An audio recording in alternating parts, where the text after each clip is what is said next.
Thank you, Ariane, and thank you, Harsha, for being here with us this morning. We're so lucky to have you and have a representative from the Federal Communications Commission. The work you're doing is integral to all of the work the state broadband offices are doing, our members are doing, and so your partnership means a lot.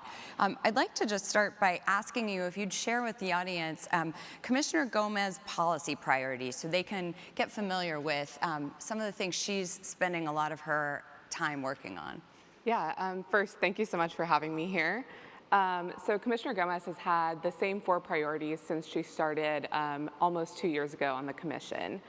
The first one is ensuring access to affordable broadband and closing the digital divide. That's a really big one for her.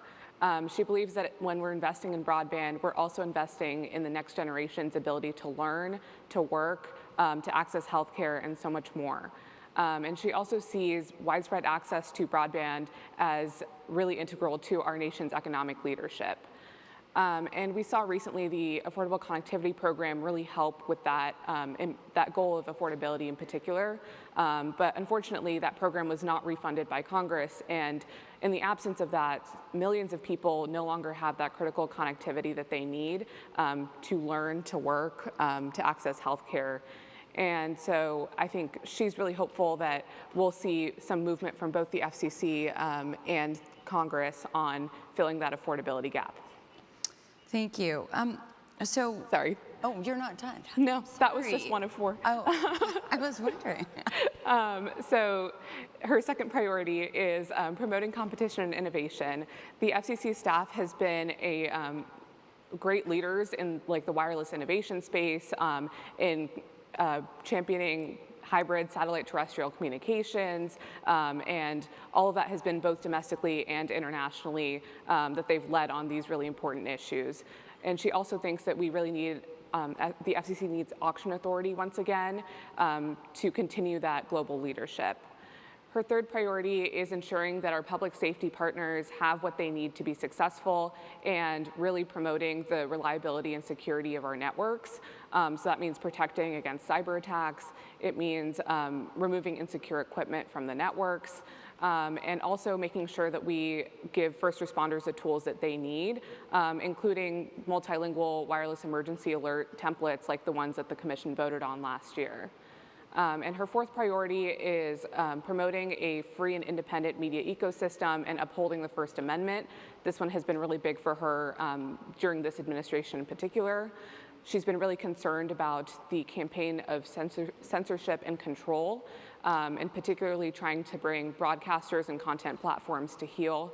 And so I think her focus has been on upholding the First Amendment and making sure that consumers have freedom of choice across the expanding media ecosystem. Okay, thank you, and thanks for bearing with me on day 3 of our conference. Okay. So a large component of a successful public-private partnership is, for example, RDOF or the BEAD program, will be the ability for individuals to adopt service. That's a huge part of bridging this divide. What are some of the most effective solutions or ideas you see for ensuring long-term sustainability of the USF fund, one of the more integral programs to help allow for adoption? Yeah, so I just want to say first, though we've seen a lot of delays with the deployment of BEAD funding, Commissioner Gomez is very hopeful that this money will go out soon so that we can realize the benefits of one of the biggest build-outs of broadband infrastructure in our nation's history. And as you mentioned, I think affordability is so critical to sustaining these networks after they get built as well. I think without that affordability support, we risk having those billions of dollars that we invested through the Infrastructure Investment and Jobs Act just becoming a stranded investment. And I think the Universal Service Fund in particular is very important to that issue of affordability. And it's been difficult to see sustainability of that program. We probably need some reform there to make sure that not just the fund, but also the separate programs within it are sustainable in the long term. Because as the contributions base has narrowed, the distribution levels remain the same. And so we kind of end up with a situation where we're paying more than we have. And so, especially at a time when we've seen affordable connectivity program funding lapse, we need the affordability support more than ever. And so I think that's where the importance of reforming the USF comes in. I also want to mention that Commissioner Gomez really disagrees with this administration's choice to end the digital equity grants. They provided very important digital literacy programs, and I think that's really crucial as well, because without those types of digital literacy tools, just providing connectivity to the internet is really not enough to connect people to opportunity. And so I think we're looking for some change in both of those areas. And on the USF, I think we were encouraged by some of the work that the bipartisan USF working group was taking on last Congress. And we're hopeful that some of that picks up and continues. Great. Well, you mentioned the base of funding for USF, and I want to know, does Commissioner Gomez have any thoughts on mechanisms to expand funding for USF? Yeah, so Commissioner Gomez hasn't endorsed any specific USF funding mechanism so far, but like I said, I think she's very open to seeing how Congress is considering this, and I think we also want to leave room for whatever bipartisan agreement Congress is able to develop on this. But I think her priorities in any redesigned Universal Service Fund program will be getting an affordability program in there and having that remain a focus, and also making sure that whatever changes we're making to the USF, we don't want to raise costs for consumers. We don't want this to be disadvantageous to consumers. I think that's a really, really big focus for her on any issue that we work on, really. And I would say the last thing is that the appropriations process can be really, really fickle and doesn't really provide stability or predictability to the people who need that predictability. And so I think any proposal to wrap the USF into the appropriations process would be concerning to her. Well, thank you for letting us know that and sharing that insight. As we think about Congress and Congress's role, you know, there has been a bipartisan working group, and many of us in this room have worked with those offices in the Senate and House and appreciated that consensus-driven sort of looking to find a solution. Do you have any updates on where that bipartisan working group might stand right now, and what renewed action this Congress Commissioner Gomez is hoping to see and work with our leaders on there? Well, first, I just want to say it's kind of difficult to predict what Congress is going to do on anything. But I think we saw some really great progress from the bipartisan bicameral USF working group last Congress, and really pushing us towards a solution for a problem that we've all struggled with for many years now. And that effort was led by Senators Lujan and Thune and Congress members Matsui and Latta. And together they held some listening sessions with stakeholders to really learn what would be the best solutions and how this is impacting various groups. And then they came up with a legislative proposal from that. And I think we were happy to see that. We thought it was a very thoughtful proposal. But I think since then, efforts have slowed down, largely because of the changeover in administration, the change in who's in Congress, and also the judicial threats that we're seeing to the USF at the Supreme Court level. So I do see some renewed hope, though. Senator Fisher has stepped up and said that she's willing to be the Senate side Republican leader for the USF working group. And I think that gives us a little bit of renewed momentum. And so Commissioner Gomez is hopeful that they will pick up on that. And I think we're hoping to see a proposal of some kind that's very forward-looking, continues to promote competition and protect consumers. That's great. Yeah, I think we've had some similar conversations recently with the Hill, and so we're also sharing that hope, and it is great to see Senator Fisher's leadership step in. Senator Thune has a lot of other things to lead right now, yes, including a political party in the Senate, so it's good to have Senator Fisher step in on that conversation. I want to go back just especially with our state broadband leaders, you mentioned that some of the funding programs that were allocated in the IIJA, which would help for digital literacy, I know many of our members, they were also could have been used for workforce training programs. And a lot of our members have spent time and effort working and thinking about and applying for those grants. Are there any sort of solutions you're seeing in the states or at the federal level that might help to step in at a time when we do need public-private partnership in advancing skills and understanding of how to adopt technology? Yeah, so public-private partnerships are so important to a lot of the work that the FCC does across issue areas. And I think, as you mentioned, it's a particularly difficult time with funding for ACP being lapsed and threats to the USF, delayed deployment of BEAD funding, the list goes on, and I know that you guys understand those challenges better than I would. I think one of the things that I really like about this job is the ability to hear from different stakeholders about what they're working on and how they're trying to fill the affordability gap. So I just wanted to highlight a couple of those things that I've heard. The first being, I've heard that some states are trying to use state healthcare funding as a supplement for their broadband funding for the provision of telehealth. In some other areas, they're considering how they can apply for community development block grants through the Department of Housing and Urban Development, again, as a way of subsidizing broadband. And then in particular in Spokane County in Washington State, there are some local leaders and broadband providers who are pitching the idea of a local ACP pilot, which I think would be a very cool idea. They're looking into how they can get funding through either USDA or applying to get appropriations requests from their senators' offices. And so I think all of those are great examples of public-private partnerships on the state or local level that really work towards the same goal of filling that affordability gap in the absence of these federal programs. And I think I would really like to hear from more people about what's working for them, because amplifying what some states and localities are doing might inspire others to take up the same types of programs.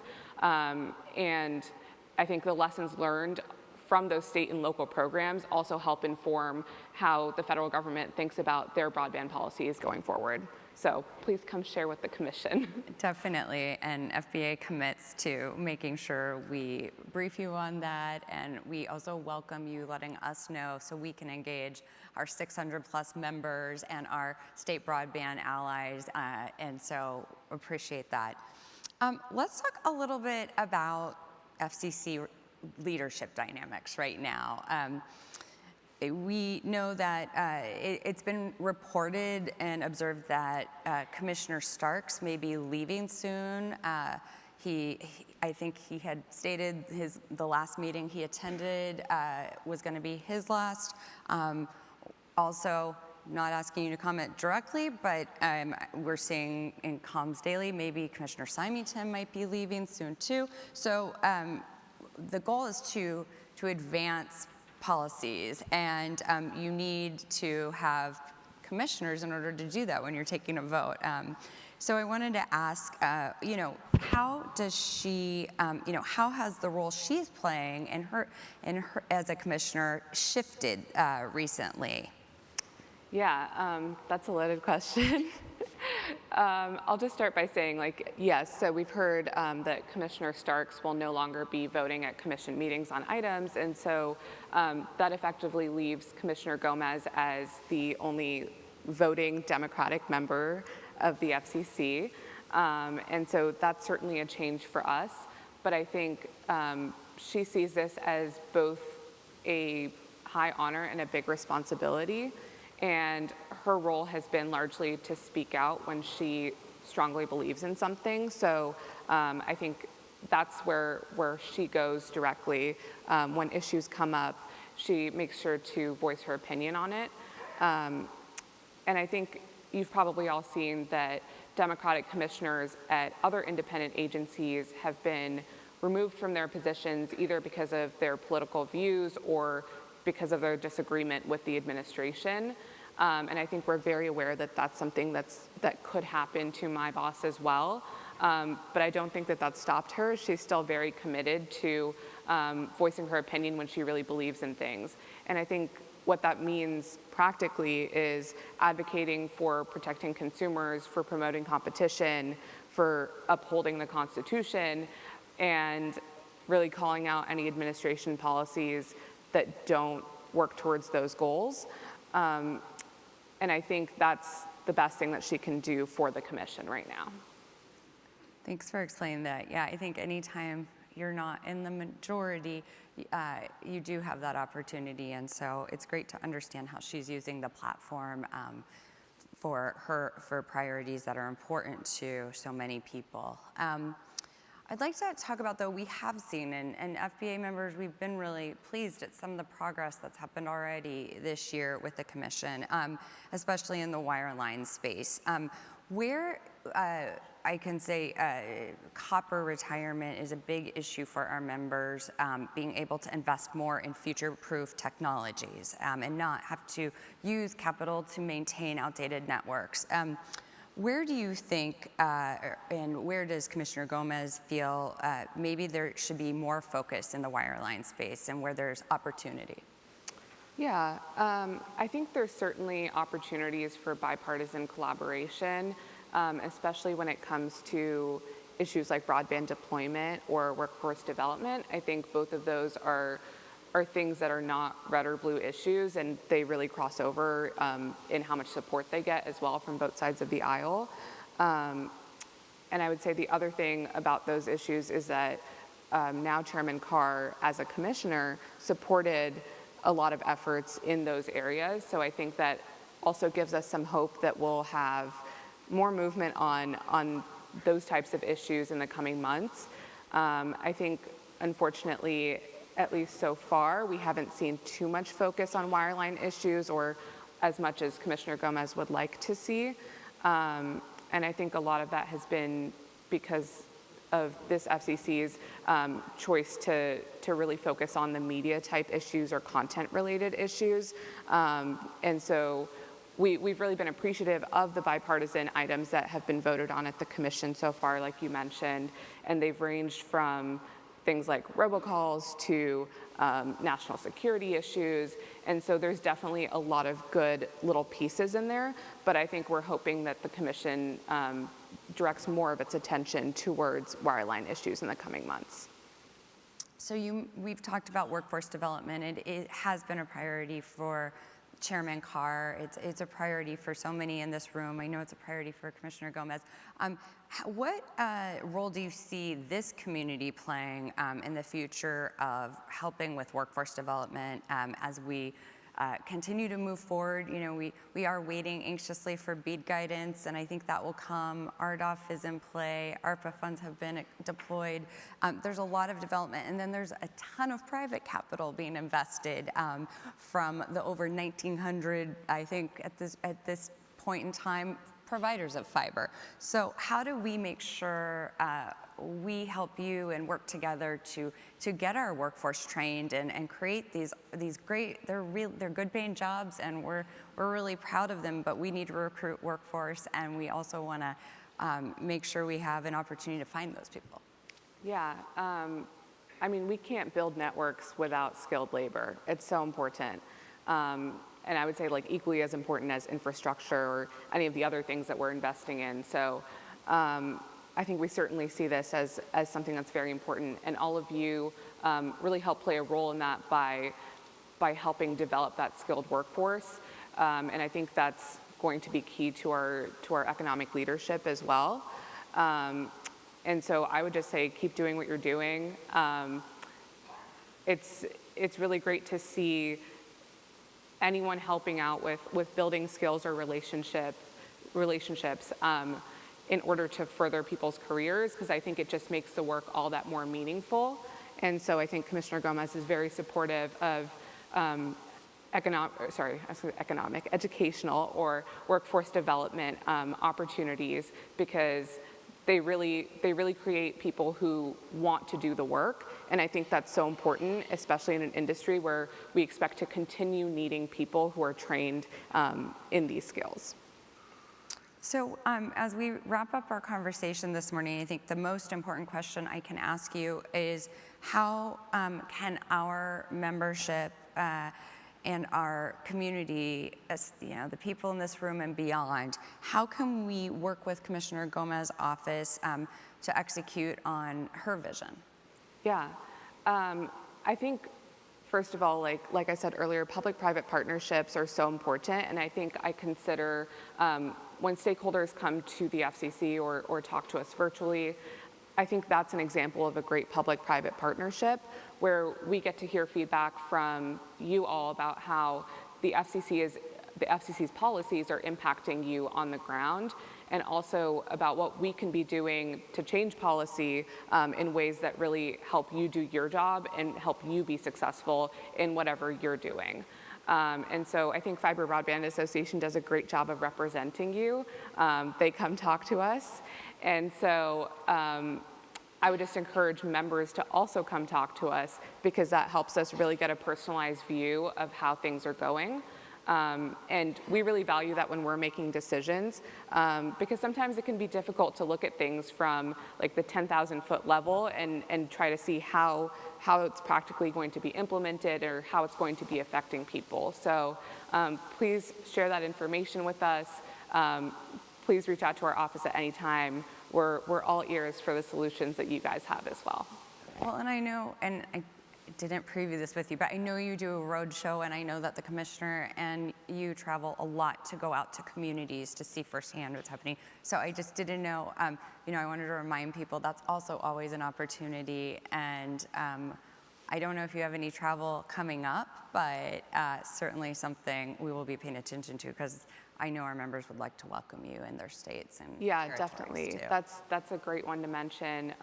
Commissioner Gomez does travel a lot for a variety of things for her job, and we always try to, like, if she's going to a conference, we try to couple it with something else that she can see or visit in whatever state she's going to. So that's another thing to let us know about when you do come in to talk to us. Let us know what states you're located in, where we can come visit, what kinds of things we can see and experience, so that we can be better decision makers. Great. Well, thank you for spending time with me up here this morning and with our amazing audience and members and friends. We appreciate your service. We appreciate the leadership of Commissioner Gomez, and we appreciate her commitment to continuing to work in a bipartisan way to help us all advance the issue that brings us together, which is ensuring every American has access to fiber broadband. We know that it's the future of and will be the game changer for communities nationwide. So thank you. Thank you so much for having me. Appreciate it.